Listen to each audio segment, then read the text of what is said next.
host Pradeep Gore alongside Anthony Prakash. Today we welcome Ram and Anoushka from Kaboom.ai. So let's dive into it. Ram, why don't you kick us off with an introduction and a bit about yourself? Yeah, thanks for having us, Riddhi and Anthony. It's wonderful to be on Startup Dilse. And I'm coming to you here from sunny and pleasant New York City. And that's where Kaboom AI is based. We are a New York City and proud of New York startup in the applied AI space. And both Anushka and I, we are co-founders trying to build the next best thing in B2B applied AI for sales. Hi, everyone. It's great to be here. Thank you, Riddhi and Anthony, for the opportunity. I'm Anoushka. I run product and operations at Kaboom AI, and I'm really excited to be here and talk to you about what we're working on. Awesome. Welcome you both. And for the audience, right, we have a father of dual pair here, which is incredible to see. So that's an amazing opportunity for us to as well explore. Anthony, do you want to kick off a question for Kaboom AI? Yeah, I was gonna say. I mean, you guys will serve as inspiration for my daughter as well. Someday we'll do something together. She's still in middle school though. Anyway, so let's just jump in, Ram. I mean, you said applied AI, and in the world of AI today, everyone has an AI startup, right? Why did you choose to do something with applied AI in the B2B space, especially, and what was your inspiration to do Kaboom in the first place? Yeah, so the distillation of the Kaboom idea is a lived experience for me, right? So I am an engineer by background, and I would say a good part of my professional career was essentially running engineering teams. And then I started my previous venture, Suryan Technologies, in 2012. And the one thing that I really struggled was with sales. And over the years, through trial and error, through some hard lessons, through some training, and through some, I would say, osmosis, I picked up the skill behind sales, right? And so a lot of what is being delivered as part of Kaboom is really the convergence of that lived experience in terms of how can sales be done better, but really with the application of AI-based technologies, which is really a timely confluence, I would say. The commoditization and democratization of data science, machine learning, AI, generative AI, etc. The timing couldn't be better, right? So it's really a convergence of a lived experience for me, and the world of AI as it's evolving and changing so many things around us today. That is great because And by the way, versus Logan out there. He's our 4-year-old Shiba Inu, and he might have an opinion or two from time to time. So just keep in mind with that. But there he is. He's already expressing himself.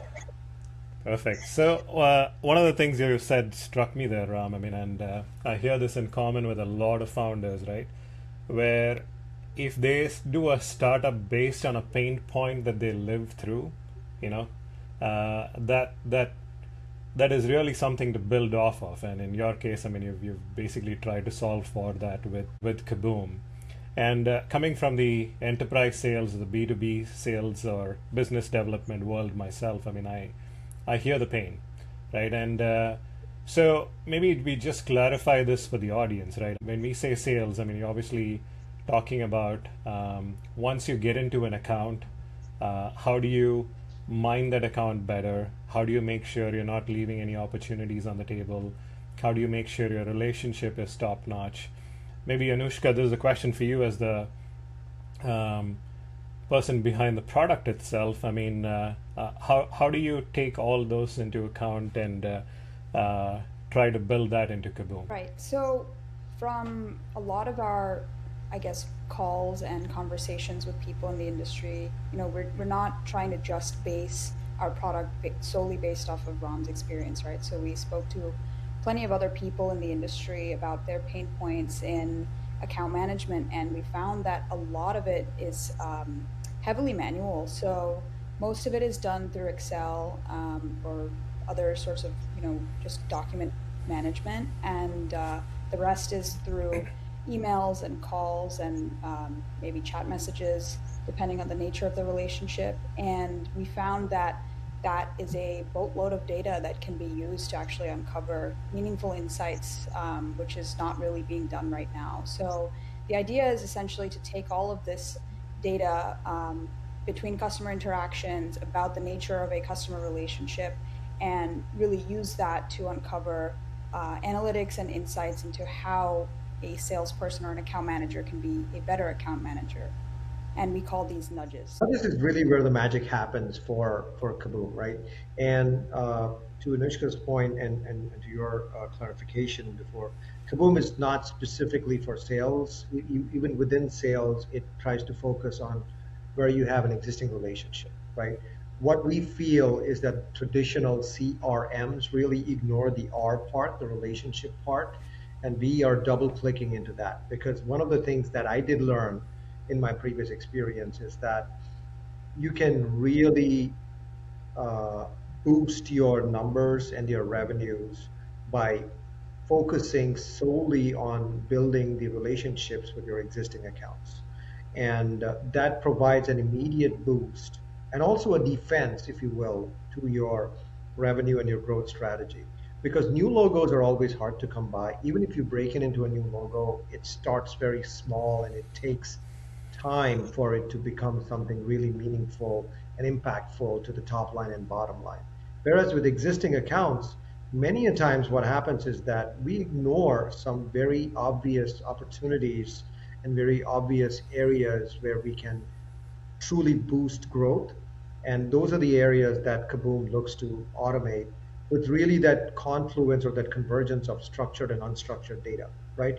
In today's computational power that we can get with all these GPUs and data centers and tensor flows out there, is that you can truly make magic happen with structured data on one side, which is your traditional workflow and spreadsheets and whatever else, put them into a database, but then take all the unstructured data, be that emails, conversations like these, etc., apply natural language processing, apply AI techniques to summarize it, as well as gain insight from it, and then be able to bring those two together to enhance the life or to enable the account executive to do better.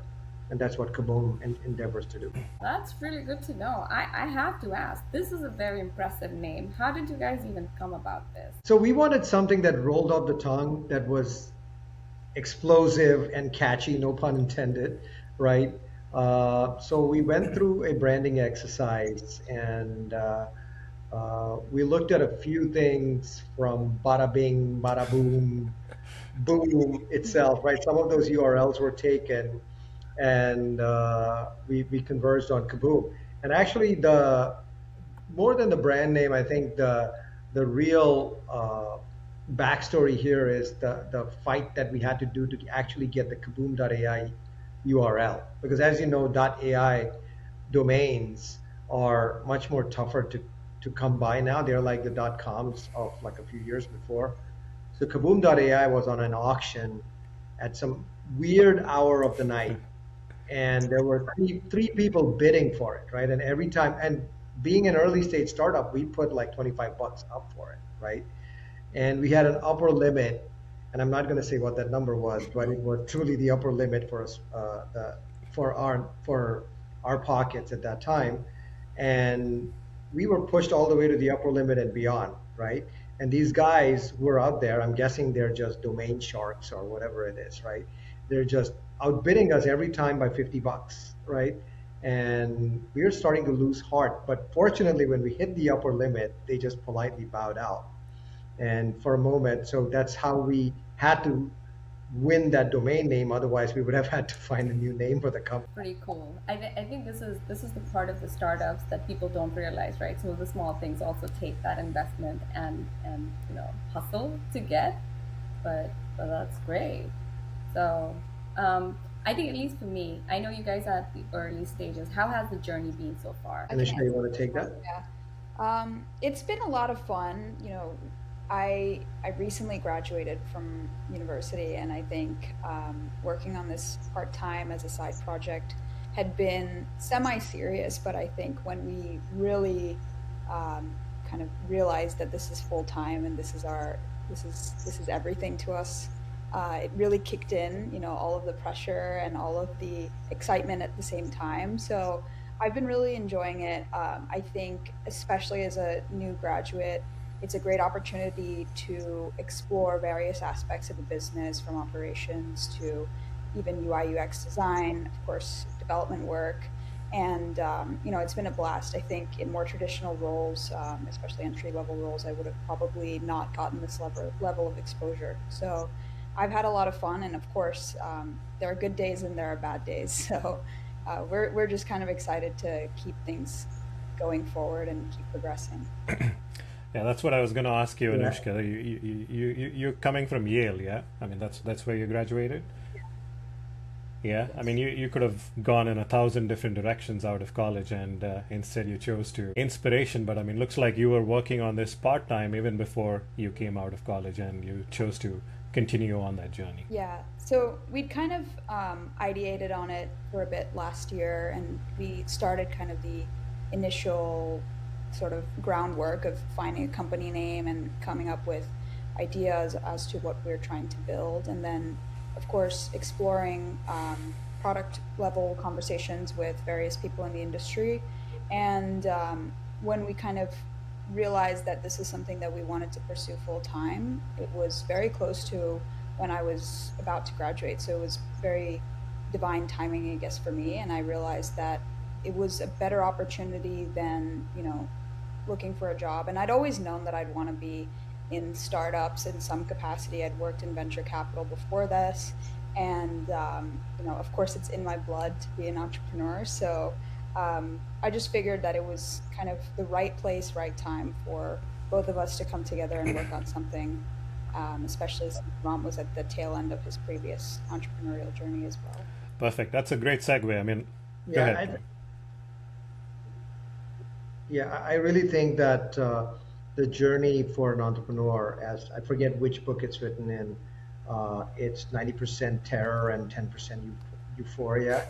I think it's always the case, but I think doing this the second time around, I feel there's a better balance. I would still say it's a 50-50 mix between the two, and maybe not as enhanced on both sides.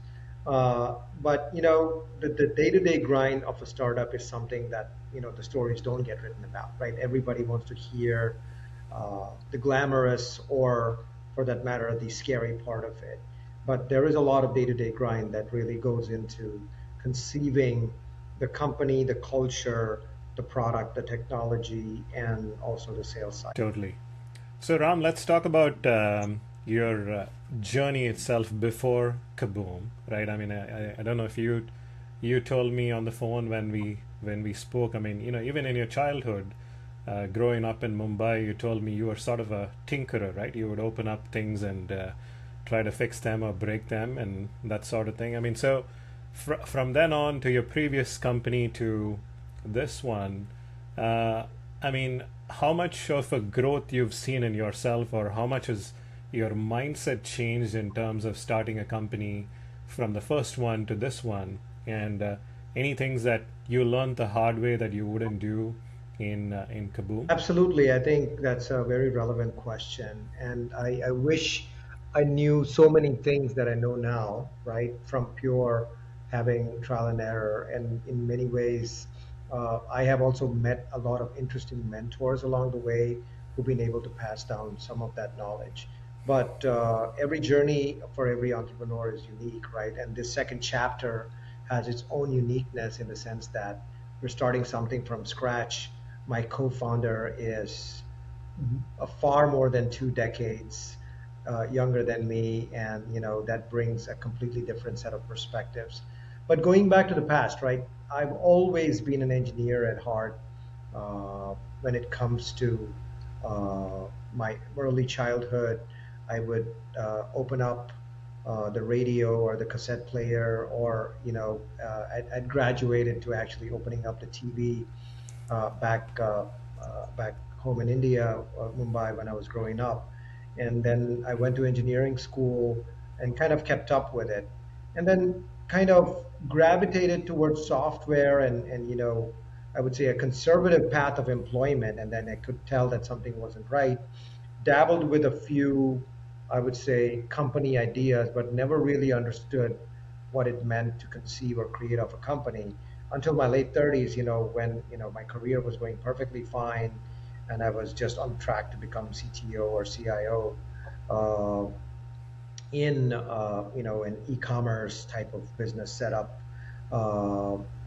and background, but I realized that was not me. I wanted to do something of my own, and I just was very fortunate to have a former employer support me through that process, right? So the McCann brothers at 1-800-Flowers were very supportive in the initial phases of my previous venture, Surian Technologies. And we uh, we learned a lot. We built a company that grew from strength to strength, went through a lot of trial and error. And the one area that I was struggling with was sales. I hired salespeople. I tried to attract salespeople as partners. I tried to hire salespeople as mentors, etc. And I just couldn't get it right. For 7 years, I struggled with it. But we did keep up with the growth, right? Call that luck, call that good work that we did on the customer service or the delivery side. We kept growing. And then we made Inc. 500 and we made Deloitte Fast 500. And so we started getting some inbound action for companies that were looking to invest in us or buy us out. And then we joined hands with a company that's now known as Encora. It was called Indicom before in 2017, 2018. But we joined Encora in 2018. They're backed by private equity, Warburg and Admin International. And that was a great validation of what we were setting out to do. But along with that, we also had signed up for some very aggressive growth targets, right? That was part of our acquisition criteria, that we had to make certain numbers within a very certain time frame. And that's what led to a very deep exploration on my part and my team's part to understand what can we do with what we know about sales without necessarily adding to cost or just hiring more people and again experimenting with it, that we can do to move the needle on sales, right? And that's where we converged upon the playbook of account management, right? And we realized that there is gold in your backyard, right? That if you focus on your existing relationships, but you apply different levers to it, it creates magic. It creates results within a very specified time frame. Of course, you can't just keep doing that, right? Because you still need new customers to add to the kitty so that the pool or the pie keeps growing bigger. But that was the experience that I would say was the most rewarding of all. Of course, we got acquired, we made our numbers and everything else, but the learning that we got from that process, right, and that I got from that process is something that is invaluable from a pure personal experience standpoint, right? And that's the learning that I'm taking onwards to, I would say, the next set of ideas that we're calling. So at least like for me, right? I never played much in the sales space, but I know there are bigger players, at least with the CRM, right? So how does Kaboom AI capture that market? Like what is the area you guys are going after? What's that looking like? So we kind of live in between several tech stacks. The idea is that account management already uses a very broad tool set from sales to delivery to finance management. And we try to bridge all of that together within our platform with our various integrations. The idea being that we don't want to necessarily require customers to replace an existing tool with Kaboom, but use it as a complement, especially to the CRM. So we integrate with all major CRMs, Salesforce, HubSpot, Zoho CRM, and we kind of live on top of it where, and we live where you live. So our nudges are, these smart insights that come into you anytime between once a day or a couple times a week, depending on your user configurations. And they come to you either in your Slack messages or your email inbox, and soon to be in your text messages. And the idea is that we don't want to really necessarily be a additional tool, but rather live where you live. So if you're looking for an additional kind of dashboard or UI, we have that, but we also come to where you are. So we understand that it's a competitive space, but we believe that there's still a meaningful gap in account management that's not being addressed by incumbents.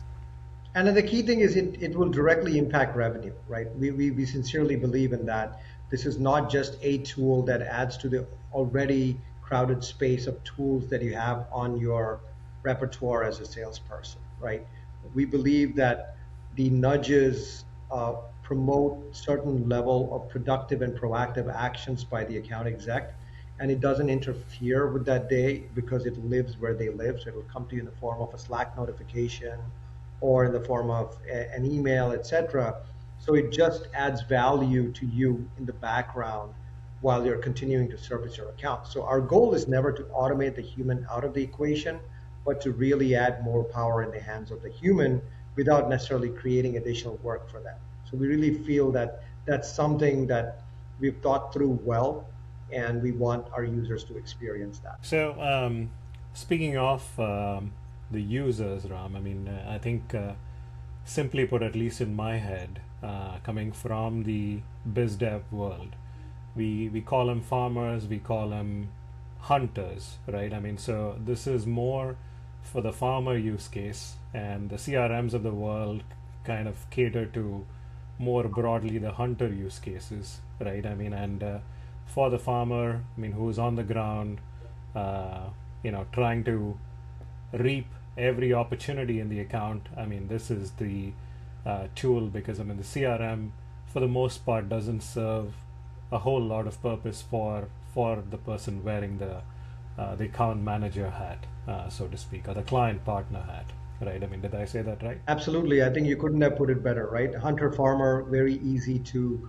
understand from a jargon perspective, right? But clearly, it's for the person who has been given a portfolio of accounts and needs to be able to prioritize their time and not necessarily just pursue a specific opportunity. The hunter is typically chasing a very specific opportunity or a person, whereas the farmer has to kind of look at their portfolio of contacts as well as the accounts, be able to prioritize. And what happens is that this prioritization is a very imperfect exercise when it's done on a spreadsheet, or even worse, when it's done on email, or what should I do today, or who should I call today mindset.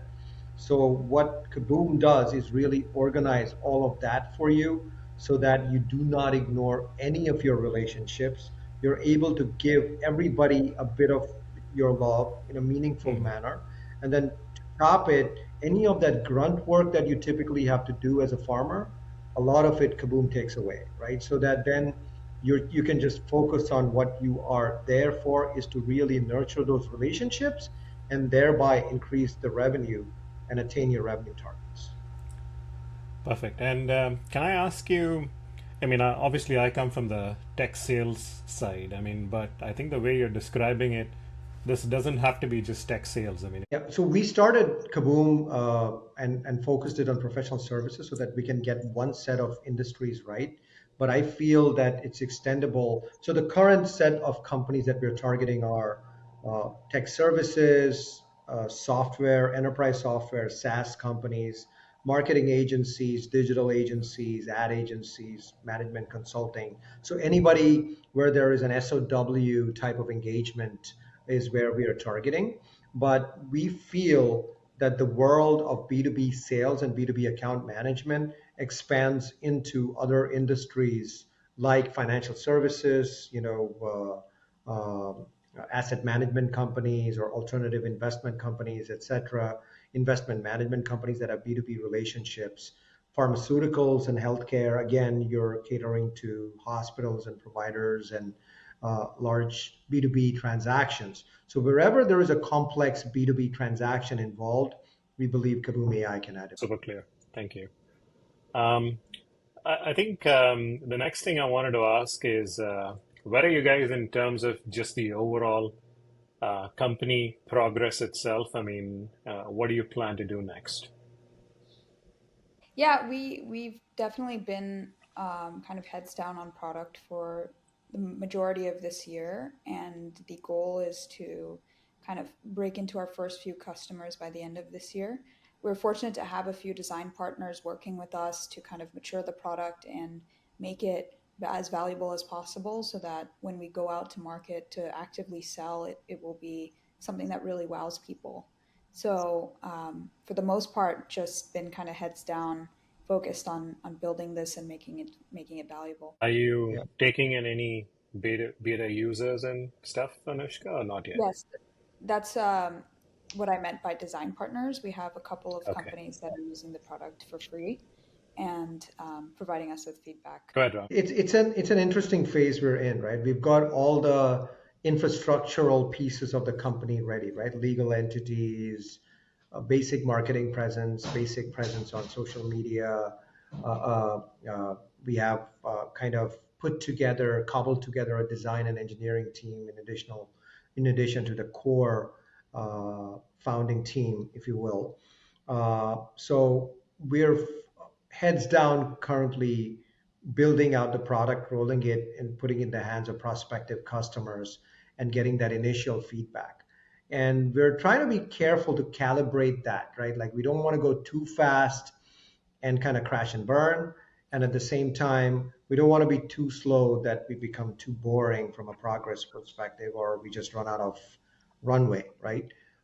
So far, it's been good, but it's always a fine tuning exercise. Every day, we ask each other, are we on the right track? What should we be focusing on? Should I be selling more aggressively, or should I be kind of toning it down and focusing on the one or two people that are in the pipeline and really getting them locked down and fully bought in and delighted with the product, right? And it's always that is the typical 0 to 1 challenge that most early stage startups face, right? But the other thing that is really serving as a guiding light for me here is some of my past experience and also my access from a network perspective to some very seasoned entrepreneurs and investors who are helping us calibrate that progress. So as we have our community here with, investors, VCs, what can the community do for you? What are you looking for? Where's the help needed?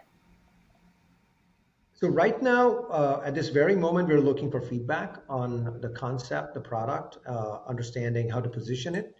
I think Anthony himself, having been on the user side of this industry before, has given me some invaluable feedback that we've already kind of molded over and seen how we can include it into the product roadmap.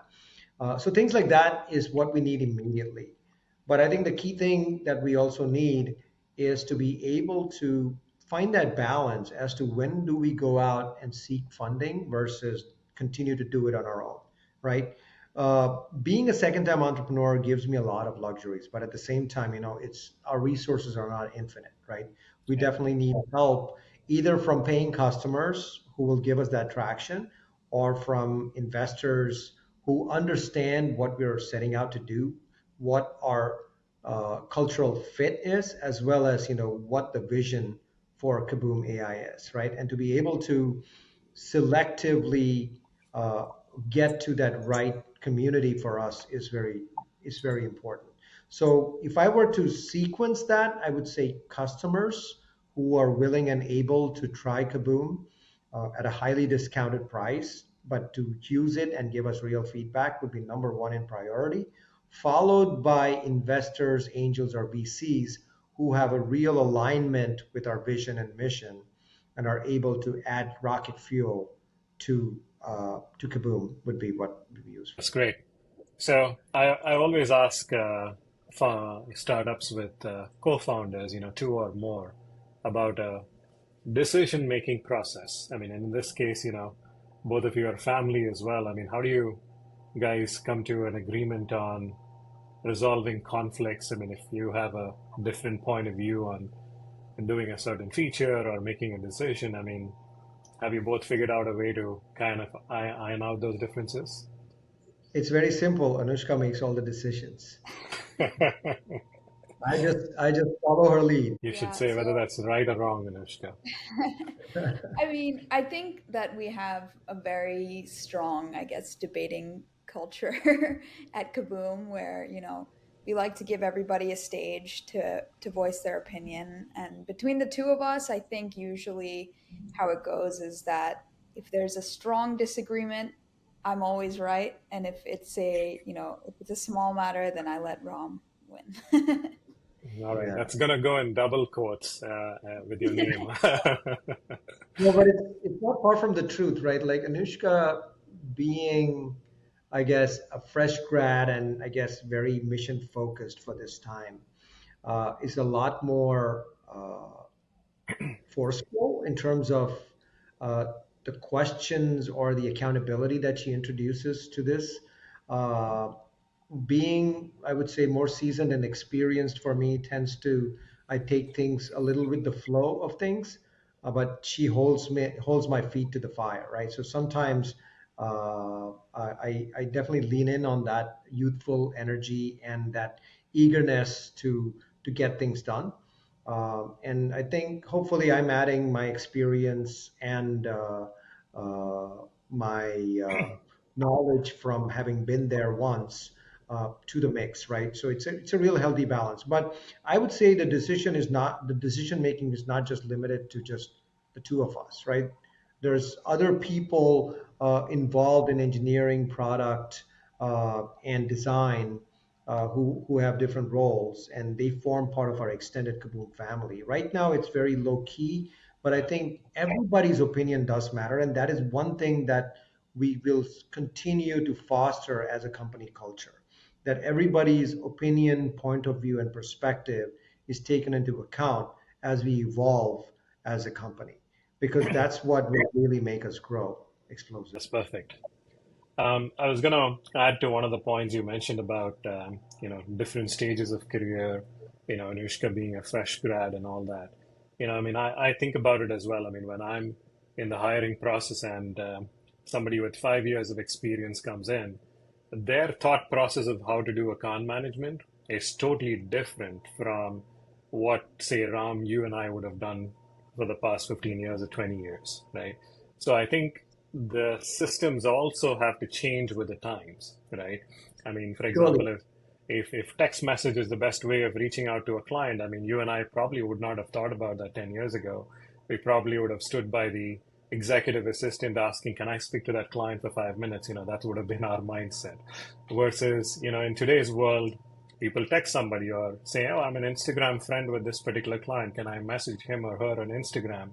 All of those dynamics are going to come in. And I think we are at that important intersection or a time, I think, where I think we got to take into account all the new trends in the world, all the new trends on the internet, and the different ways in which, at the end of the day, I think, like you rightly said, it's a relationship, but how we build that relationship has changed or continuously evolves. Absolutely. We grew up in an age of, data starvation, Anthony. So we Yeah, had to deal with that, right? So our goal was to converge on the data. The current generation, and we're part of that, right?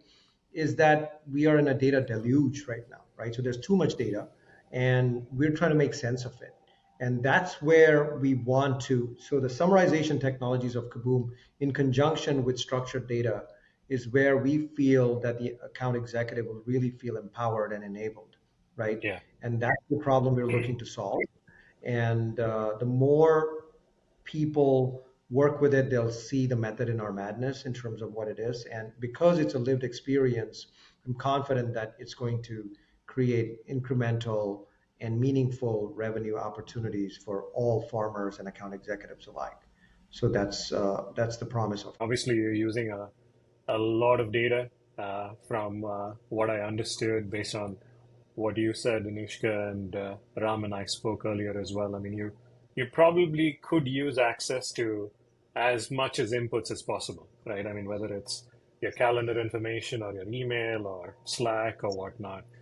And whenever, I mean, you need AI, I mean, you need good input as well. And hand in hand goes the aspect of, I mean, how much of my private information are you reading through this?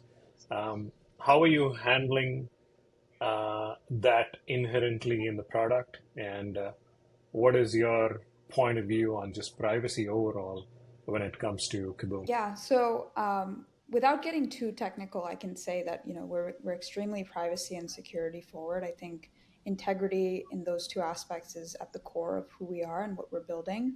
So we like to be very flexible in terms of what the user would like to consent to. So, for example, in our integrations, the user can or cannot, the user can choose to or choose not to integrate their email, calendar, or enable our meeting bot. It just kind of depends on the level of data they're comfortable with exposing to Kaboom. On top of that, we only read data that is associated with the accounts and the contacts that are being tracked in Kaboom. So internal interactions or accounts that are not being tracked in Kaboom will not show up in our data, and we will not even process it. So, we are extremely kind of focused on making sure that the user is comfortable with whatever we're ingesting. And of course, we work with OpenAI on processing all of this data, but the user can also choose to bring their own LLM endpoint to connect to Kaboom. So if they have a private endpoint in their enterprise organization, they can choose to use that instead. So extremely flexible and open to different variations of the data ingestion. It's kind of just up to the organization. And even at this nascent stage, we're already working on SOC 2 and ISO 27001 accreditation, et cetera. We are well on our way for that, right? So our security posture is really very proactive. And we do understand that we're sitting on a lot of, I would say, data privacy and data security concerns, and we want to be able to address them in a very proactive manner as a team and as a company. Perfect. I think that's a very convincing answer. Obviously, you're evolving as well, right? I mean, as and when different industries have different regulatory requirements as well. I'm sure you can tweak and cater to them. But that's a great start. Absolutely. Awesome. So, Ram and Anushka, anything else you feel like you want to get out there that we've not asked you? No, just I would say a personal comment here, right? I think the biggest reward for me is being able to co-found something with family, right? Most next generation businesses are usually the children joining their parents' business, right? Here, we're actually truly co-founding something from scratch. So it's a very different journey and a very rewarding experience on its own, right? So for me, I feel already rewarded having embarked on this I journey. would say the same for myself.